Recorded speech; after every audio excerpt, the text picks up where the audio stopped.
योगेन योगावरोधं प्रवरं मुनीनां पतंजलिं प्राणदयानुतोऽस्मि। श्री भगवान पांडुरंग परमात्मा श्री नामधारा जगद्गुरु तुकाराम महाराज, स्वामी ब्रह्म एकनाथ महाराज, आदिगुरु श्री शंकराचार्य इत्यादि सब संतों के अलौकिक अहितों की अकारण करुणा ऐसे कृपा रोहित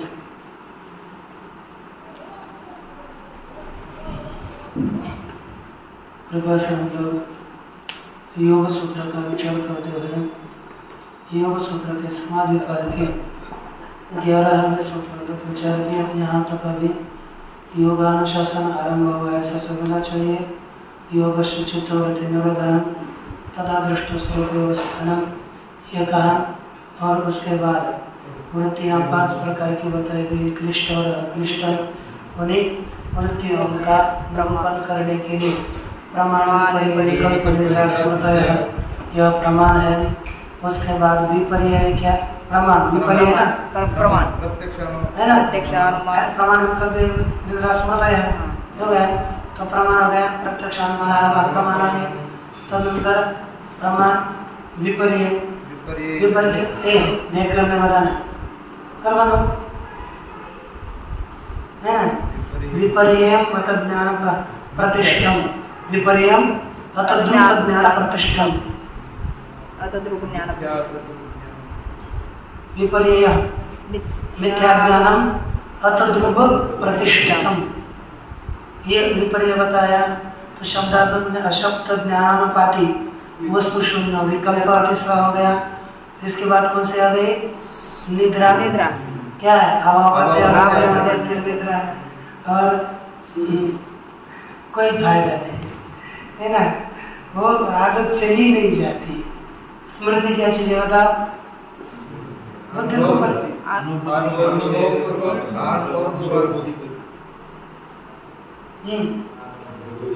अनुभूत विषय स्मृति थोड़ा बताए, पढ़ना पड़ता है इसमें। इस तरह से हम लोगों ने इन वृत्तियों का निरोध किया, ये देखा, वृत्तियों का विचार किया। अब उनके निरोध का उपाय देखने जा रहे हैं। अथासाम निरोधे कह उपाय थी, अथ और आसाम इनकी, है ना, अथ आसाम इन वृत्तियों के निरोध का कह उपाय, कौन सा उपाय है? यह वृत्तियां कैसे रोकी जाए? इस वृत्तियों के निरोध का उपाय क्या है? यह शंका हुई तो उसका उत्तर देते हैं अभ्यास वैराग्याभ्याम तन्निरोधः, अभ्यास वैराग्याभ्याम तन्निरोधः, अभ्यास वैराग्याभ्याम तन्निरोधः, अभ्यास वैराग्याभ्याम तन्निरोधः, अभ्यास वैराग्याभ्याम तन्निरोधः, अभ्यास वैराग्याभ्याम निरोधः। अभ्यास और वैराग्य के द्वारा उन तासाम निरोधयति तन्निरोधः, तासाम निरोधयति तन्निरोधः, तासाम अर्थात वृत्तिनां। तो अर्थ क्या हो गया? अभ्यास और वैराग्य के द्वारा उन वृत्तियों का निरोध करता है। यह अर्थ हुआ। अब देखिए इसके ऊपर भाष्य।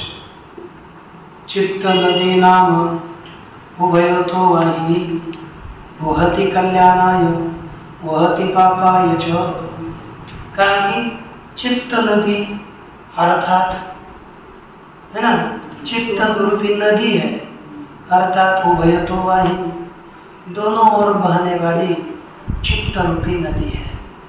कल्याणाय वहति पापाय च वहति, चित्त रूपी नदी कल्याण के लिए भी बहती है और पाप के लिए भी बहती है। या तो कैवल्य प्राग्भारा, परंतु जो कैवल्य प्राग्भार है, देखो पहले कल्याण, या तो कैवल्य प्राग्भारा विवेक विषय निम्न सा कल्याण वहा। एक चित्त नदी कैसी है? कल्याण के लिए बहने वाली है, और दूसरी पाप के लिए बहने वाली है और कल्याण के लिए बहने वाली है। तो कल्याण वहां कौन सी है?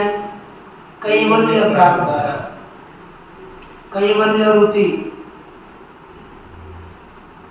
है ना, प्राप्त भारत से अर्थात उच्च प्रदेश रूप स्रोत प्रबंध है।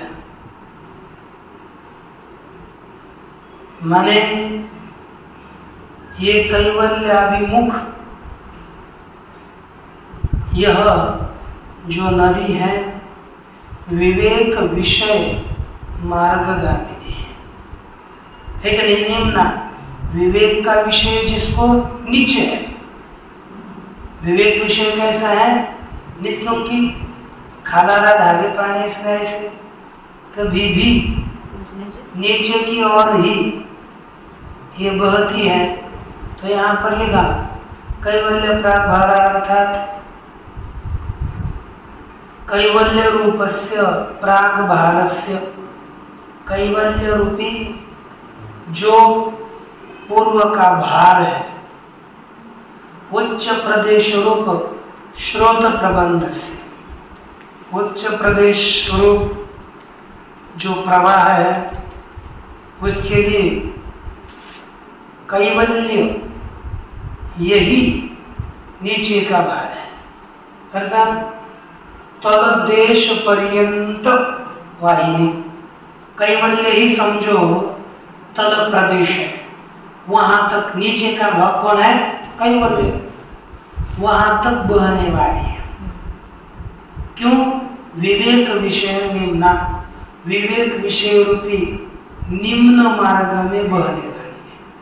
विवेक का विषय यही जिसके लिए निम्न मार्ग है, और कैवल्य जिसका तल प्रदेश है उसकी ओर बहने वाली यह कल्याण वाह नदी है। दूसरी क्या है?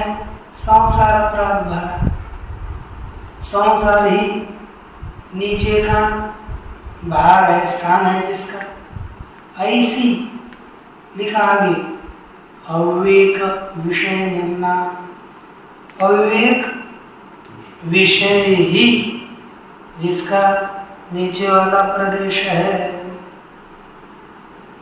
विपावहन चित्त नदी पाप हुआ है, ये पाप करेगी। अविवेकी विवेक न करने वाली जो चित्त नदी ये संसार के लिए बहती है, और विवेक करने वाले चित्त नदी ये कैवल्य के लिए बहती है। तत्र वैराग्येन विषय स्रोत केली क्रियते, तत्र अर्थात उन दोनों में अभ्यास और वैराग्य में, तत्र का अर्थ है अभ्यास और वैराग्य में, वैराग्य के द्वारा विषय स्रोत केली क्रियते अर्थात अल्पी क्रियते माने निरुद्धते, विषय स्रोत का अवरोध वैराग्य से होता है। वैराग्य होने पर विषय उपभोग की वांछा उसका प्रवाह रुक जाता है कि नहीं? ये विषय प्रवाह रोका जाता है। दूसरा, और विवेक के द्वारा क्या किया जाता है? देखो, विवेक दर्शनाभ्यास है ना, और विवेक दर्शनाभ्यास के द्वारा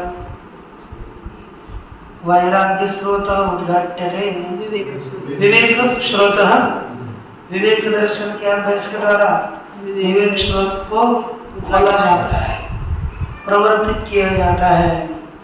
इति उभयाधीन चित्तवृत्ति निरोध, ऐसे उभय के अधीन, दोनों के अधीन चित्तवृत्तियों का निरोध है।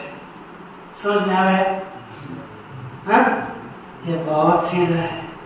चलो फिर आगे। इस तरह से ये आपको वैराग्य और अभ्यास के द्वारा चित्तवृत्ति का निरोध हो सकता है बताया। तो अभ्यास और वैराग्य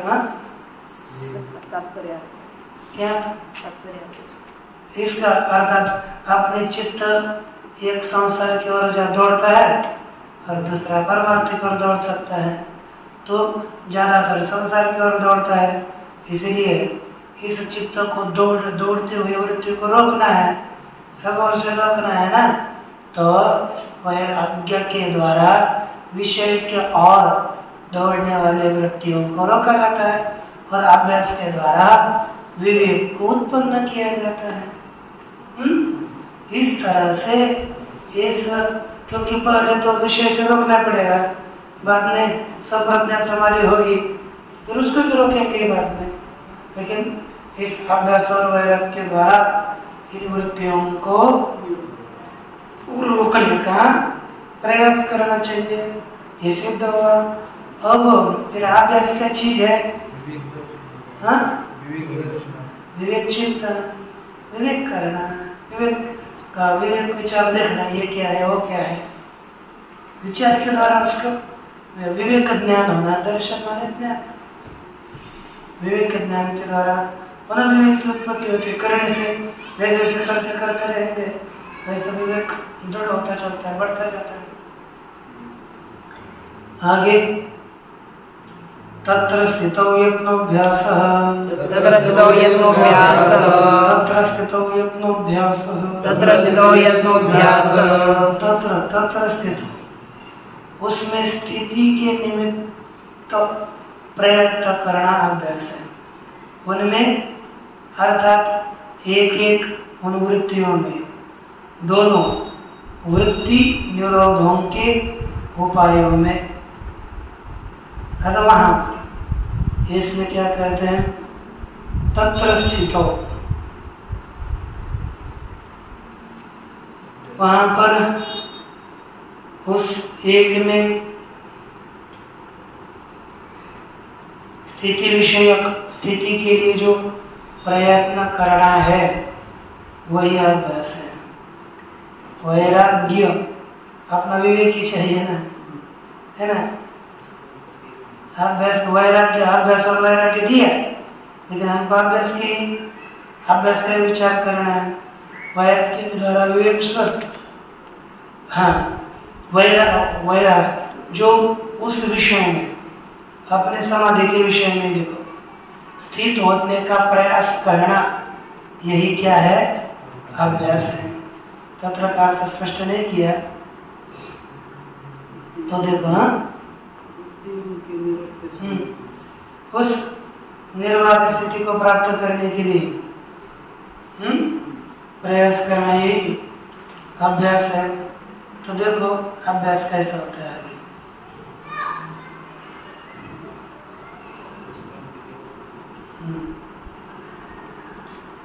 तत्र से साक्षात पीछे का ग्रहण होता है, मृत्यु के निरोध के संदर्भ, वो इतना ही देखना पड़ेगा। प्राय उस वृत्तियों के उस तदादृष्ट स्वरूप स्थान में है ना, उस स्वरूप में के स्थिति के लिए क्यों तत्र स्थित हो, उस वृत्तियों के स्थिति के लिए प्रयास करना। तत्र स्थितों में अन्वय करेंगे। तत्र स्थित उस वृत्तियों के स्थिति के लिए प्रयास करना अभ्यास है।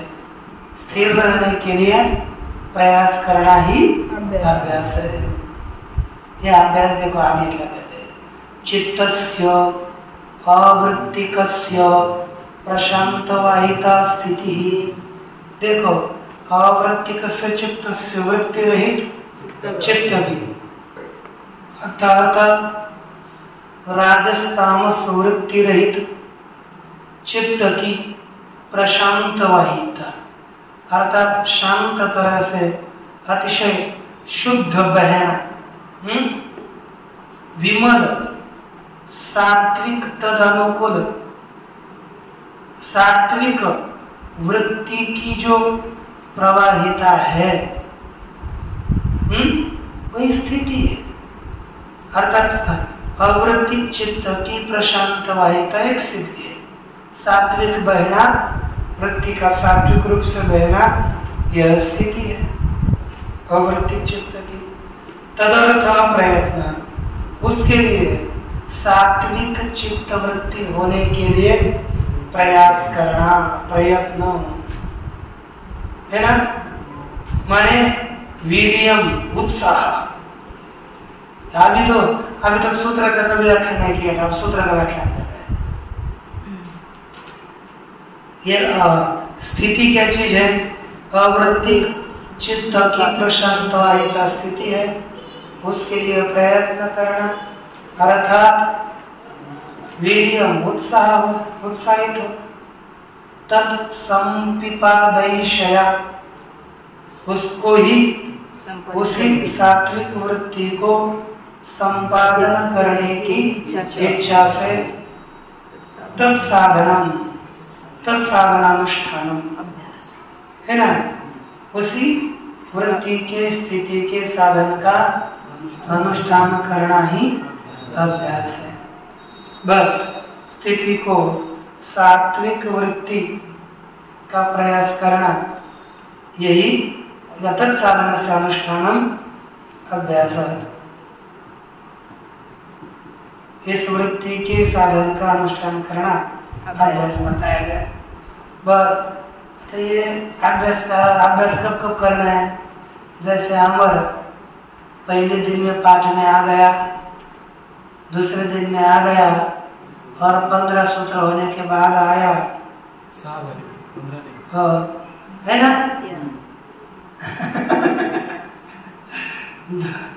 इसके बाद आया तो उसको क्या कहते हैं? अभ्यास नहीं कहते, उसको तो केवल टेस्ट कहते थे।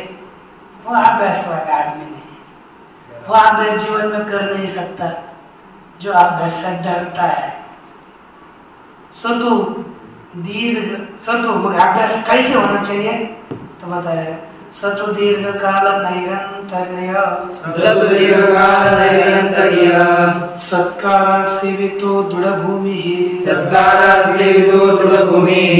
दीर्घ काल नैरंतर्य सत्कार सेवितो दृढ़भूमि सतु दीर्घ काल नैरंतर्य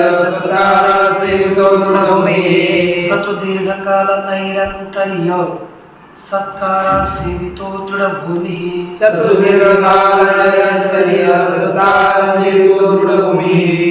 दीर्घ काल नैरंतर्य सत्कार सेवितो दृढ़भूमि। सतु अर्थात परंतु अभ्यास तो परंतु सह अभ्यास दीर्घ काल है ना, बहुत काल, नैरंतर अर्थात निरंतर, प्रतिदिन, सीमित शब्द है जोड़ना है। दीर्घ काल सेवित, दीर्घ काल अनुष्ठान किया हुआ, नैरंतर्य निरंतर अनुष्ठान किया हुआ, प्रतिदिन, प्रतिक्षण, ठीक है, निरंतर का प्रत्यहम प्रतिक्षणम असेवित है ना, सत्कारा सेवित, पुनः सत्कारेण आसेवित, सत्कार पूर्वक सेवन किया हुआ दृढ़ भूमि, वह अभ्यास दृढ़ता को प्राप्त हो जाता है। माने और एक श्रुति जानते भी है ना, छंदोपनिषद में लिखा, यद यद विद्या श्रद्धया उपनिषदावाक करोति तत्तद वीर्यवत्तरम भवति। जो श्रद्धा से ज्ञान से करता है वही बलवान होता है, बिना श्रद्धा से किया हुआ कभी भी सफल नहीं होता, वो बलवान नहीं कहा जाता। वह तो है ना, यदेव श्रद्धया विद्या करोति तदेव उपनिषद लिखा ने अविद्या लिखा, वही वीर्यवत होता है, वही सफल वाला हो जाता है। इस तरह से अर्थात अभ्यास किया तो तथाकृत अभ्यास दृढ़ हो जाता है, दृढ़ भूमि वाला हो जाता है। तो देखो बस दीर्घ काला सेवित, कैसा अभ्यास है? दीर्घ काल सेवन किया हुआ, एक निरंतर सेवित, निरंतर सेवा करा हुआ, तपसा ब्रह्मचर्य विद्या श्रद्धया से संपादित है ना, सत्कार तप, ब्रह्मचर्य, विद्या, श्रद्धा से संपादित अर्थात सत्कार से किया हुआ, सत्कार वाला, दृढ़ भूमि दृढ़ भूमि वाला होता है, अर्थात तुरंत जब चाहे तब उपस्थित हो जाता है। जिसका हम ज्यादा आवर्तन करते हैं वो कभी भी अभ्यास उपस्थित होता है कि नहीं? अच्छा, तो देखो, युद्धान संस्कार्य द्राग इति एव अनभिभूत विषय इत्यर्थ। युद्धान संस्कार के द्वारा शीघ्र ही उपस्थित हो जाता है। अनभिभूत विषय अर्थात उसका विषय अभिभूत नहीं होता, दबता नहीं है, जब चाहो तब स्मरण करता है। कई कीर्तन होते हैं, आप लोग बैठे हुए, वो कीर्तन कभी भी आदमी कर सकता है ना, कोई दो चार भंग होंगे, कभी भी वो लोग कर सकते हैं। और नृत्य करना हो तो फिर पढ़ना पड़ता है, भरपूर है कि नहीं? तो आगे देखिए, इस तरह से युक्तान संस्कार अर्थात उसको प्रकट करने वाले संस्कार, उसके द्वारा शीघ्र वह प्रकट हो जाता है। युक्तान अर्थात उठाने वाला, प्रकट करने वाला संस्कार।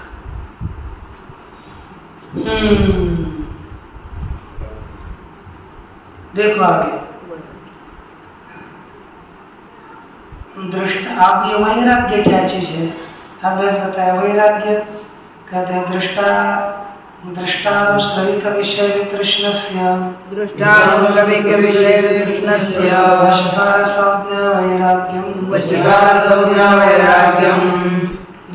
दृष्टा और अनुश्रविक विषय, दृष्टश्च अनुश्रविकश्च इति दृष्टानुश्रविकः। दृष्टा है ना, दृष्टानुश्रविकौ चतौ विषयौ इति दृष्टानुश्रविक विषयौ तयोः वितृष्णस्य।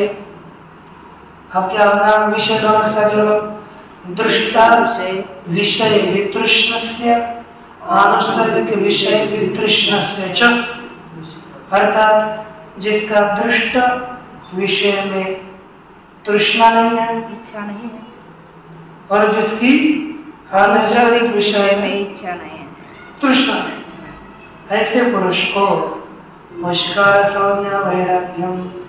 कौन सा वैराग्य होता है? वशीकार संज्ञक वैराग्य होता है। कौन सा होता है?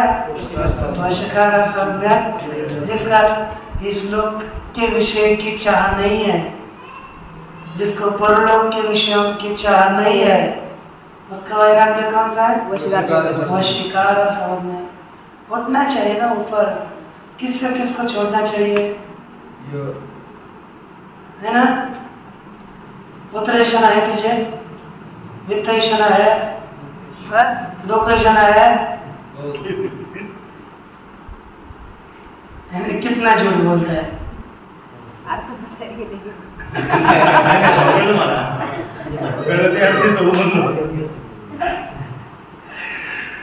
देखो आगे,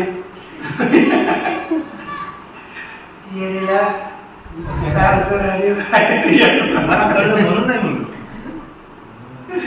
देखो, जब दृष्ट और अनुश्रविक विषय से विरक्त है, उसी के वैराग्य दृष्ट और अनुश्रविक में वितृष्ण है, तृष्णा रहित है, ऐसे पुरुष का वैराग्य वशीकार होता है।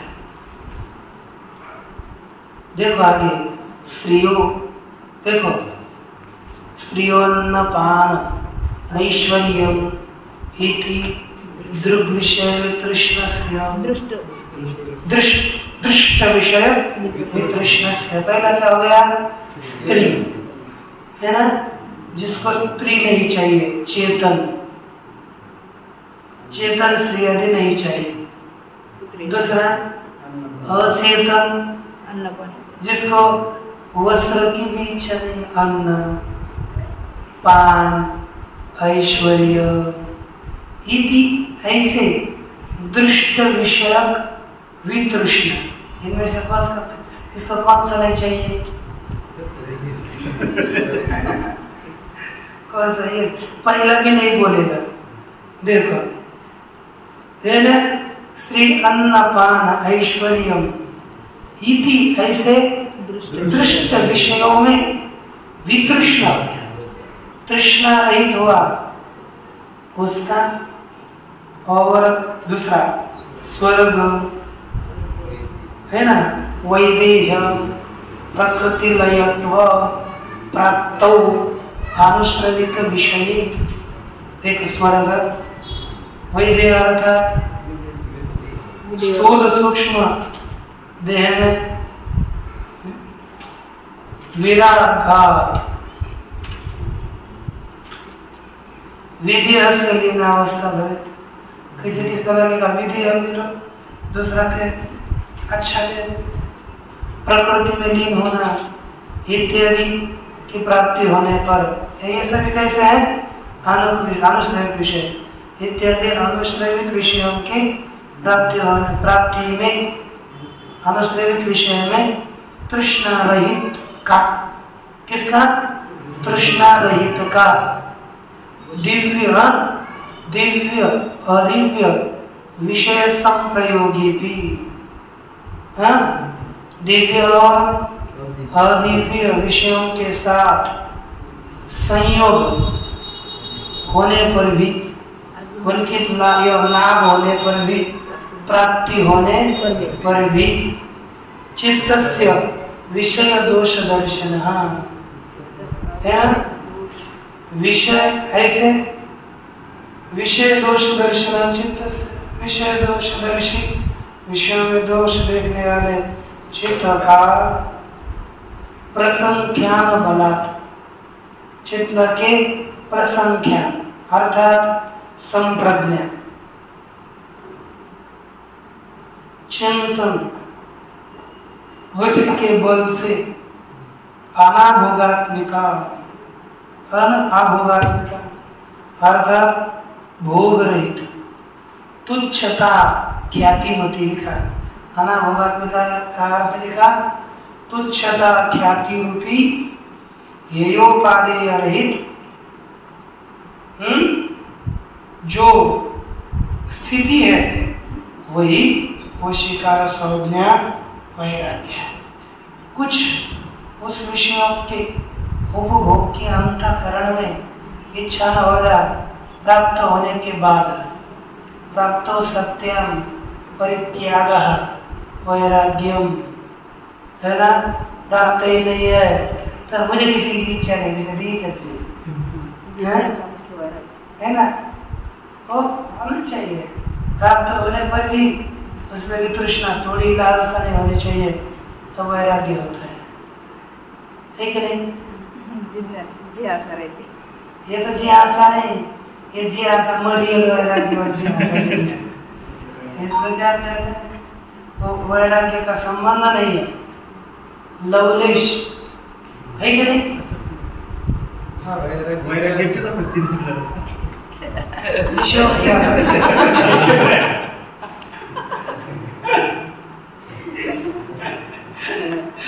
विद्वान लोग हैं, हमें दूसरा वैराग्य देखना है तो देखिए अपरम वैराग्य मुक्त्वा।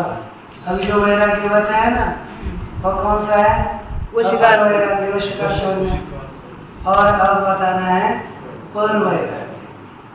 तत्परम पुरुष ख्यातेर्गुण वैतृष्ण्यम, तत्परम पुरुष ख्यातेर्गुण वैतृष्ण्यम, तत्परम पुरुष ख्यातेर्गुण वैतृष्ण्यम, तत्परम पुरुष ख्यातेर्गुण वैतृष्ण्यम, तत्परम पुरुष ख्यातेर्गुण वैतृष्ण्यम, तत्परम पुरुष ख्यातेर्गुण वैतृष्ण्यम। वह परम वैराग्य है। पुरुष ख्याति के भी गुणों में वितृष्ण होना, तृष्णा रहित होना, यही परम वैराग्य है। क्या कहा? पुरुष ख्याति के गुणों में तृष्णा रहित होना, यह परम वैराग्य है। कौन सा वैराग्य है? परम वैराग्य। दृष्टानुश्रविक विषय दोषदर्शी विरक्त विरक्त कौन है? दृष्ट और प्रत्यक्ष और लौकिक और पारलौकिक विषयों में दोष देखने वाला मनुष्य विरक्त होता है। दिखता है लौकिक विषयों में दोष दिखता है? दे दो दे दो दे दो दे दो इधर। अब देखो विरक्त है। पुरुष दर्शनाभ्यास, पुरुष के ज्ञान के अभ्यास से तत्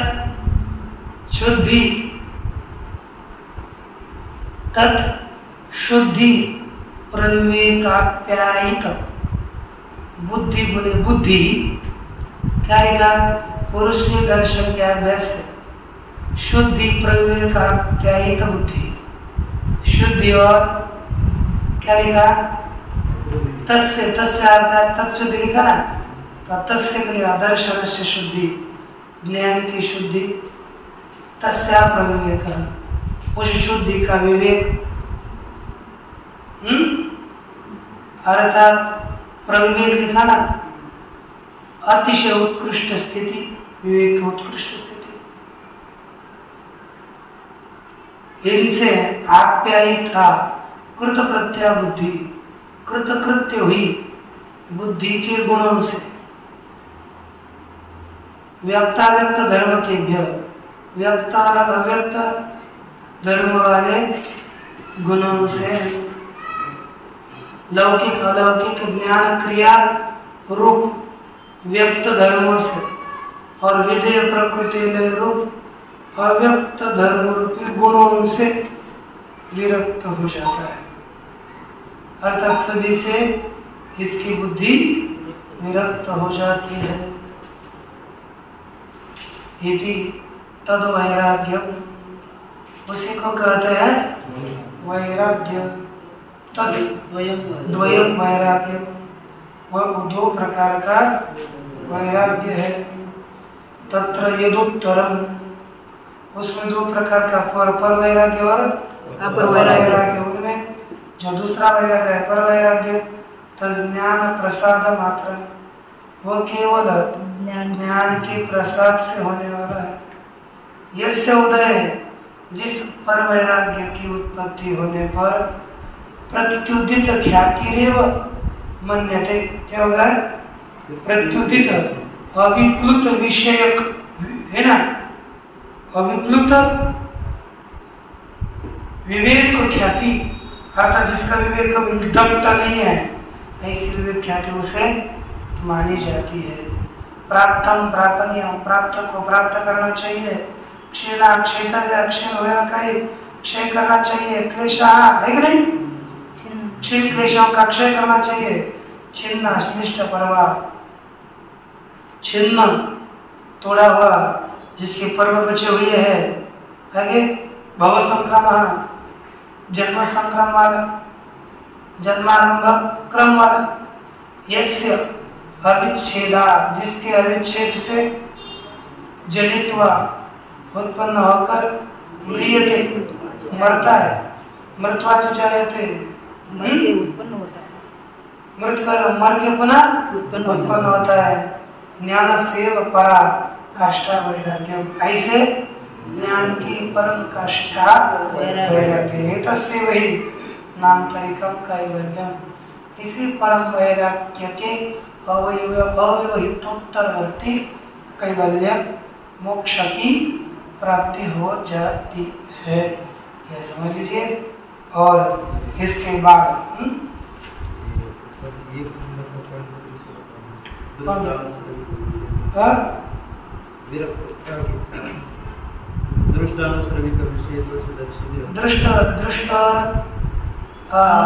प्रत्यक्ष वैदिक विषयों में दोष देखने वाला मनुष्य लगता है। हाँ, पुरुष के दर्शन के अभ्यास से क्या लिखा?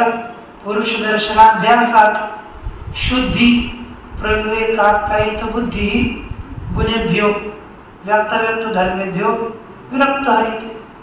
अर्थात उसका व्याख्यान किया पुरुष के दर्शन के अभ्यास से है ना।